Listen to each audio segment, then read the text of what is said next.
Hello, on se retrouve aujourd'hui comme vous l'avez compris pour un tutoriel remplissage Baby Boomer avec en supplément un effet licorne qui je trouve sublime cette pose. Cette vidéo est donc 3 en 1, vous allez voir comment je procède au remplissage, comment je réalise un Baby Boomer et par la même occasion je vous montrerai comment et à quelle étape j'applique ma poudre.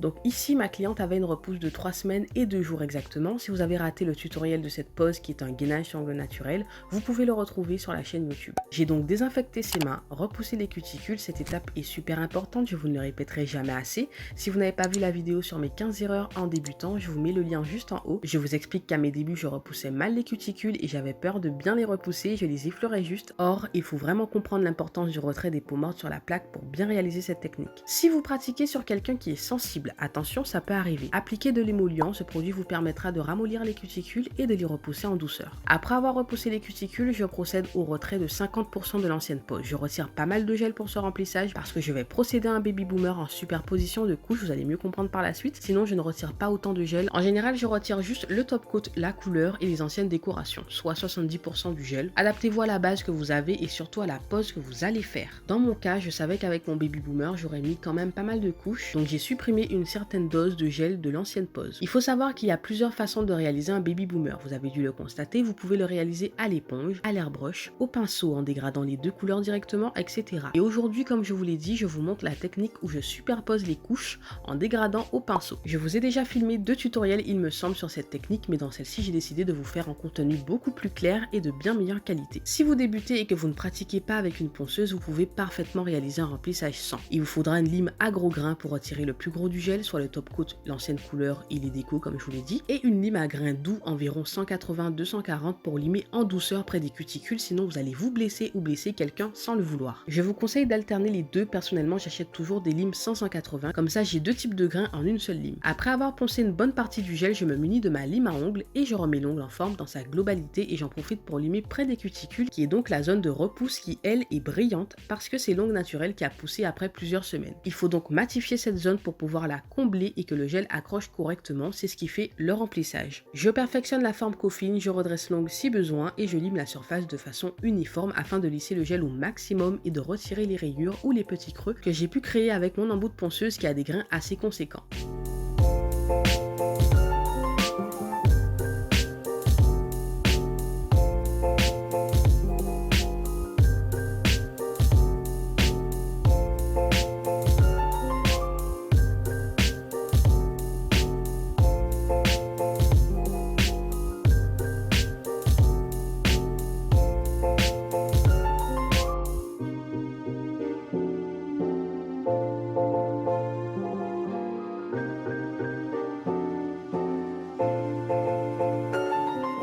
Comme dit tout à l'heure, je vous reparle donc de l'étape du retrait des peaux mortes. Vous n'êtes aucunement obligé de couper les cuticules. Alors attention, nous sommes plusieurs à avoir des avis différents sur ce point, mais pour mon cas, je ne coupe pas les cuticules de mes clientes, je les repousse juste et j'en prends soin et je peux vous dire que ça suffit amplement pour une bonne tenue. Bien sûr, il existe la manucure russe qui vous permet de travailler les peaux mortes en détail si vous le souhaitez, mais ça quand vous débutez, je vous le déconseille. Apprenez déjà la base, comprenez pourquoi il est important de repousser les cuticules ou alors faites une formation directement sur ce point pour éviter tout dégât lié à une incompréhension. Vous aurez toutes les cartes en main et vous allez bien faire les choses. Si vous avez un certain niveau, que vous maîtrisez votre ponceuse, vous pouvez vous aider de cette dernière pour retirer les cuticules davantage et nettoyer la plaque à ce niveau comme je le fais afin qu'aucune peau ne nous dérange à l'application des produits par la suite. C'est ce qui va rendre la pose parfaite ou presque à ce niveau, que ce soit au niveau du visuel ou au niveau de la tenue. Pour ma part, je réalise ce perfectionnement au niveau des cuticules, soit directement après les avoir repoussées manuellement à l'aide du repousse cuticule, ou soit après avoir poncé une partie de l'ancienne pose comme dans cette vidéo parce que ses ongles étaient pas mal bombés et donc ce bombé ne m'aurait pas permis de limer correctement de façon parallèle à l'ongle pour cibler la cuticule et ne pas creuser l'ongle. À cette étape, je ponce d'une rotation différente pour chaque côté. Tout dépend si vous êtes gaucher ou droitier, vous devez adapter.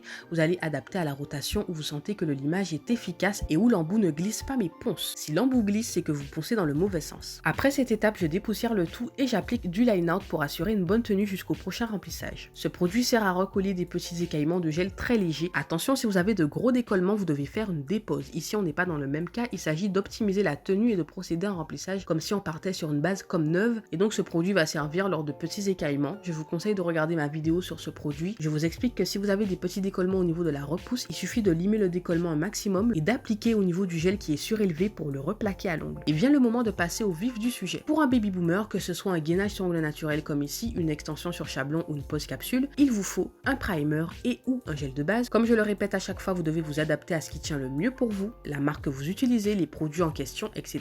Un gel de construction ou un gel monophase transparent qui va vous servir de barrière si vous n'appliquez pas de base comme moi, avant d'appliquer votre gel cover pour assurer une bonne tenue, parce que je trouve que ces gels directement appliqués sur l'ongle naturel, sans couche de base ou de gel de construction transparent, ne tiennent pas aussi bien. Et ce gel de construction transparent va aussi vous être utile après avoir réalisé votre dégradé si jamais vous avez des creux à combler ou que votre bombé est absent ou mal positionné. Vous comprendrez mieux par la suite. Un gel de construction coloré, donc un gel cover soit beige ou rose, la teinte que vous souhaitez ou qui se rapproche de votre carnation si vous souhaitez un résultat naturel. Et un gel blanc laiteux. Alors pourquoi un blanc laiteux? Tout simplement parce qu'il va mieux se fondre à votre gel cover beige ou rose et le résultat sera plus soft, vous allez le voir. J'applique mon primer sans acide de la marque Glory Nice qui a comme fonction de faire adhérer le gel par la suite. Ce primer est incroyable, depuis que je l'ai connu je ne m'en passe plus, les poses tiennent super bien. J'applique ensuite cette fameuse couche de gel transparent, donc dans cette vidéo j'utilise le VIP Expert de la marque Glory Nice aussi. Je travaille principalement avec cette marque désormais, d'ailleurs je devais vous faire une annonce dans cette vidéo, mais je vous réserve une vidéo spécifique. Donc je fais pareil sur tous les doigts, je catalyse et ensuite sans dégraisser, j'applique une petite boule de mon Milky White, toujours de la même marque, que je vais venir dégrader légèrement vers la cuticule. C'est à vous de voir à quel niveau vous souhaitez le dégrader. Il s'agit de la première étape du dégradé. Alors attention, j'utilise un gel de construction coloré. Il ne s'agit pas d'un simple gel de couleur, c'est pour ça que j'applique une couche assez conséquente. Ce gel me sert de construction et de couleur en même temps, c'est ce qui est génial. Vous allez le voir, j'ai pu réaliser mon bombé juste avec le dégradé. Je procède ainsi pour chaque ongle, je prends une petite boule, j'applique sur le bord libre, je l'étale, je dégrade à l'aide d'un bon pinceau vers les cuticules et je catalyse. Avoir un bon pinceau est super important, c'est pour ça que j'ai précisé ce point,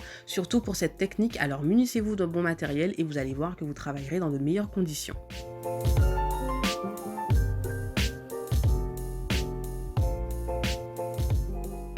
Une fois cette étape de validée, je procède à la deuxième étape avec le gel de construction Soft Nude de la marque Glory Nice toujours, qui va compléter le dégradé. C'est pour ça que je dis que cette technique est une superposition de couches, c'est que vous allez procéder par étape et par couche, tout en catalysant chaque couche. Donc il s'agit d'un dégradé au pinceau, mais vous n'allez pas dégrader les deux matières directement. Ça encore, c'est une autre technique de baby boomer. Donc vous l'aurez compris, le Milky White se trouvera sous le gel coloré et c'est ce qui va créer un fondu parfait ou presque. En tout cas, il faut que ça se rapproche de la perfection. Alors attention, écoutez bien, cette étape sera 2 en 1. Pourquoi? Parce que comme je vous ai dit, j'utilise des gels de construction colorés. Il faut bien faire la différence entre des gels de construction colorés et des simples gels de couleur. Les gels de construction, vous pouvez vous en servir pour faire votre bombé, donc pour construire votre ongle. Et le gel de couleur sert juste à l'étape de la couleur. Donc les gels de construction colorés vous serviront de construction, mais comme ils sont colorés, ils vous serviront de couleur aussi. Les simples gels de couleur seront juste des gels de couleur. Vous allez les appliquer en 2 couches, en fine couche comme vous le souhaitez, mais ce sont des couleurs. Ce ne sont pas des constructions. En complétant mon dégradé avec ce gel beige, je réalise en même temps mon bombé, c'est pour cela que je veille à ce que mon dégradé soit au top, mais aussi que mon bombé soit fait correctement. Je m'assure à ce que le gel ne touche pas la peau et je le répartis de façon à mettre davantage au niveau des cuticules, et plus je monte vers le blanc, moins je mets de matière pour ne pas le recouvrir, mais juste qu'il se fonde au beige. J'espère que les images vont vous aider parce que je sais que c'est compliqué, enfin c'est une technique qui n'est pas évidente à expliquer et qu'on comprend généralement en pratiquant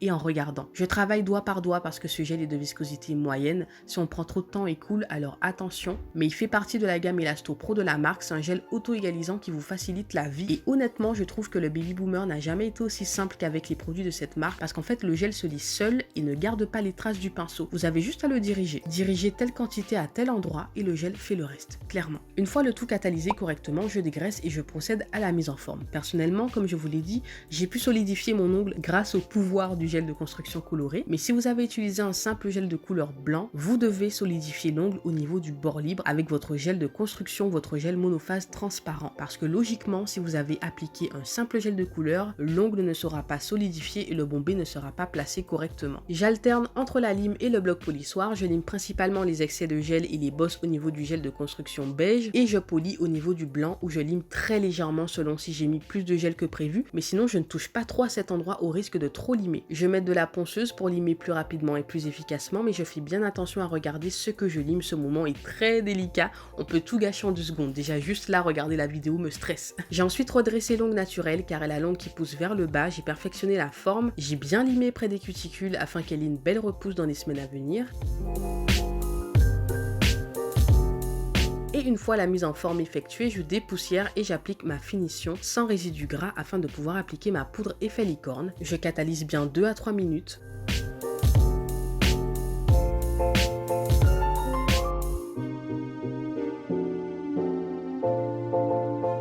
Et pour ma part, mon quick finish est si brillant qu'il me laisse une couche glossy qui est pourtant sèche, mais qui ne me permet pas d'appliquer ma poudre qui a besoin d'une surface super sèche qui accroche bien. J'ai donc essuyé à chaque fois et j'ai appliqué la poudre directement sur la finition. Je procède ainsi pour chaque doigt, donc vous voyez que la poudre change tout, c'est incroyable. Bien sûr, le baby boomer simple est aussi joli, hein, mais je sais pas, la poudre a ramené quelque chose, c'est une autre dimension quoi, c'est vraiment trop classe. Et une fois la poudre appliquée, je dépoussière très légèrement le surplus et je réalise un bijou d'ongle avec mes strass. Donc je vous réserve une vidéo très bientôt où je vous dévoile où j'achète mes strass et mes bijoux d'ongles, vous allez kiffer, vous allez voir. Je les applique soit avec un gel épais, soit avec de l'acrygel. Le but est de mettre de la matière autour du strass afin qu'il ne puisse pas sauter au moindre geste. J'applique une finition spécialement pour cette décoration, je vous conseille de le faire d'ailleurs, sinon vous allez avoir un top coat rempli de paillettes. Lors d'une prochaine pose, vous voudrez une couleur simple et c'est très embêtant. Je prends soin de bien border l'ongle, j'applique partout. Il faut être 2 fois plus minutieux avec de la poudre en dessous parce que le but est qu'elle tienne jusqu'au prochain rendez-vous, soit 3 semaines après. Petite astuce pour les strass, j'applique la finition partout et à l'aide d'un coton imbibé de cleaner, alors très peu de cleaner, et un coton qui ne peluche pas, très important. Je retire la matière sur les strass uniquement et en procédant comme ça, je sais que j'ai mis du top coat autour des strass et qu'ils ne vont pas bouger. Je catalyse 3 bonnes minutes pour une bonne brillance, j'applique l'huile à cuticule et voici le résultat. Elle est enfin prête pour qu'on lui demande en fiançailles, vous trouvez pas? Dites-moi si cette vidéo est plus claire pour vous, si elle vous a aidé, si vous aimez la pose, dites-moi tout. Laissez-moi un petit like pour me faire part de votre soutien, ça fait toujours plaisir, et partagez sur vos réseaux sociaux, pourquoi pas. On se dit à la prochaine vidéo, je vous fais de gros bisous, bye bye. Lovazou, si tu es passionné, tu y arriveras. On va reculer un peu pour la caméra. Ouais. Oui, voilà, la passion. Vous allez aller où sans passion? Comme je dis, la passion sert droit dans le mur. Qu'est-ce que j'allais dire? Bon, en gros, attends, mais qu'est-ce que j'allais dire? C'est dommage qu'on peut pas. Ah, je vais essayer de. Ouais, attends, à l'envers. Oh là là, c'est dur, hein. À cause de nos questions, notre beauté va se retrouver avec du gel sur les phalanges. Qu'est-ce qu'on voit? Par exemple, tu vois là, c'est pas cadré dans la vidéo. Donc... Waouh! Oh putain, qu'est-ce que c'est beau! Je viens de me rendre compte que tu vas voir tout ça. Qu'est-ce qu'elle est jolie cette pierre! Ouais. Moi, du requin, c'est beau, c'est royal. C'est une pose royale, voilà. Oh, tu sais ce que tu peux faire? Idée pour tes vidéos, idée magnifique. Regarde ce qu'elle a fait. Ah ouais, génial. Non mais c'est vraiment, j'hallucine.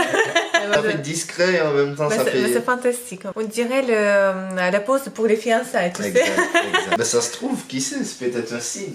Il est temps. Tu vois, genre ça te permet d'avoir des décoratifs, mais sans que ça soit trop Oui, visible. c'est élégant, c'est beau. Parce que c'est par rapport à ton boulot, c'est ça? Ça fait entre deux, c'est bien. Ouais.